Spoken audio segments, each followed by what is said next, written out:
La música de Harry Fraud. And then, I'm working with all your favorite artists and all my favorite artists to, continue to try and bring more stuff to the table. I got my artist Adrian Lau, my other artist Eddie B that we're working real closely with on the Surf School stuff right now, so that'll be coming soon too.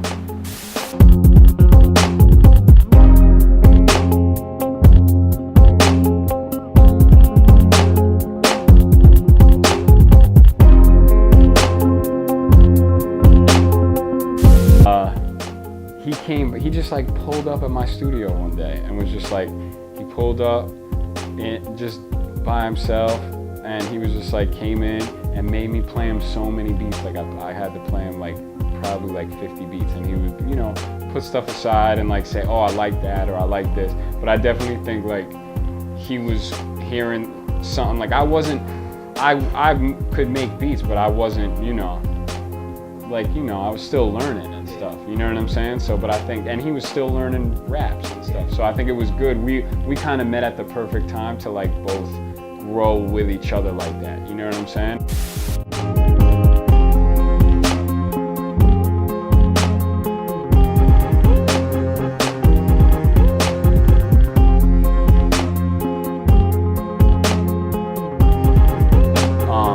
Earlier, after we did Strictly for My Jeeps remix, for instance, LL Cool J reached out to me, and hit up my phone like out of nowhere, or hit me up on Twitter like out of nowhere. Not that it surprises me because I work really hard to do this, and like I do believe in my talent a lot. So I'm trying to achieve stuff like that. So I'm not gonna say that it surprises me, but it definitely validates me, and it just makes you feel like, all right, what I'm doing is, I'm on the right track.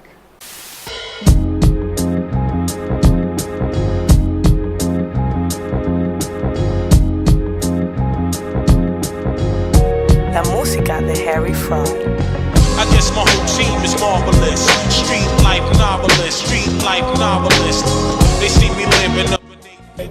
Always are they gonna like this? Like he don't even think about stuff like that. He just, that's just really him. He just lets it flow. So. You know what I liked about what I saw between you guys talking about chemistry is, the fact that he's an artist, you're a producer, but he pulls you on stage. It's like almost part of his whole thing, and you guys kind of was doing that throughout the performance, which I thought was cool too, because I never really saw that before. Usually, like if there's a producer there, they're introduced, Timbaland is in the place, or such and such Pharrell, but you never really see them kind of being part of the show, which I thought was cool. Well, I also think like with me and him, it's like people like first of all, I'm obviously, I catch a different vibe than I think a lot of people, like in terms of just like, I don't know, people seem to gravitate towards me in a different way, maybe for those same types of reasons where I'm just an accessible person, what I'm saying? No, but yeah, he always does, like Bronson always does that, and like he started that because we had this song that was like really doing well called Bird on a Wire, and it was like every time, first of all, we actually hang out together in real life, like, so I'm usually at the show just because we're hanging out, and when he would do that, he would like pull me out. And it's good. It's good that I get to like sit there and touch people's hands and say what I, boom, boom, boom, what's up. They enjoy it. I enjoy them. Nice.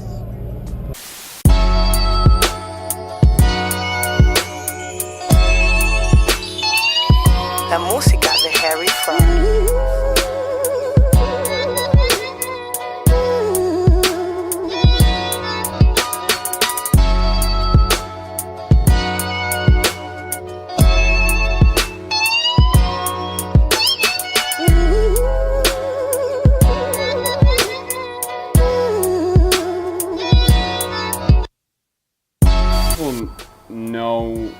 Who know, like I did have a record that was on the album, but it only came out on the disc, like physical version, and I think that was like because the sample got cleared late or something like that.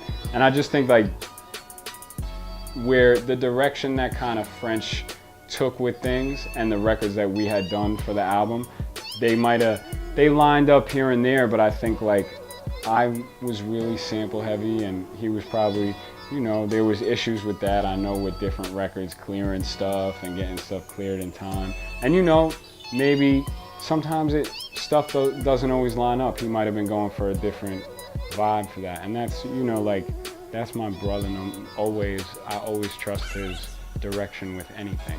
You know what I'm saying? So that's the thing that I hate is like, sometimes people are like, yo, you're not on that album, like, you got a problem with Frenchie?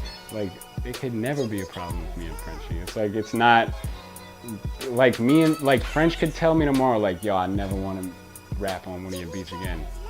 It would not ever affect anything outside of music. You understand? Because like, we're brothers, like, you know, we've been through so much coming up in this industry. It's like you don't go through that much with somebody and, you know, come up together with somebody, and I could never be anything but proud of him, and he could never be anything but proud of me.